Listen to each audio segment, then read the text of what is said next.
বিসমিল্লাহির রহমানির রহিম। জুম্মার দিনে বিশেষ 9টি সুন্নত আমল।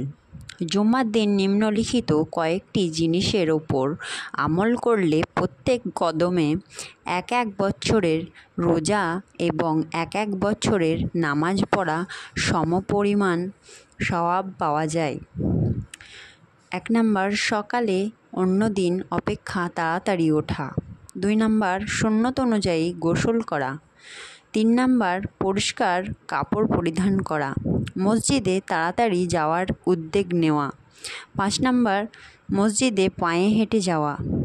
6 নাম্বার, ইমামের নিকটবর্তী স্থানে বসার চেষ্টা করা। 7 নাম্বার, আগের কাতার বা সব পরিমাণ হলেও সবকে ডিঙিয়ে আগিয়ে গিয়ে না বসা। নিজের কাপড় বা চুলের সঙ্গে না খেলা করা। 9 নাম্বার, খুতবা মনোযোগ সহকারে শোনা। হাদিস পাকে বর্ণিত, জুমার দিন যে ব্যক্তি সূরা কাহাফ পড়বে তার জন্য আরশের নিচে থেকে আসমানের সমান উচ্চতা বিশিষ্ট একটি নূর বাহির হয়, যেটি কিয়ামতের অন্ধকারে ওই ব্যক্তির কাজে আসবে।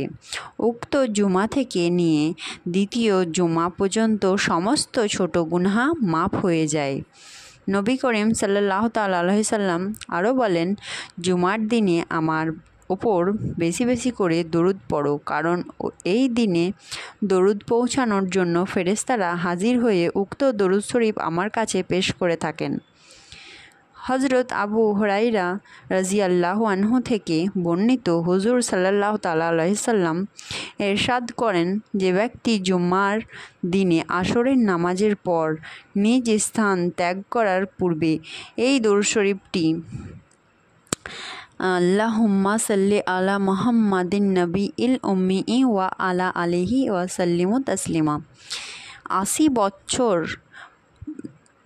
80 বার পড়বে, আল্লাহ তাআলা তার জীবনে 80 বছরের গুনাহ সমূহকে মাফ করে দেবেন এবং 80 বছর যাবৎ ইবাদত করার পরিমাণ সওয়াব তার আমল নামায় লিপিবদ্ধ করে দেবেন।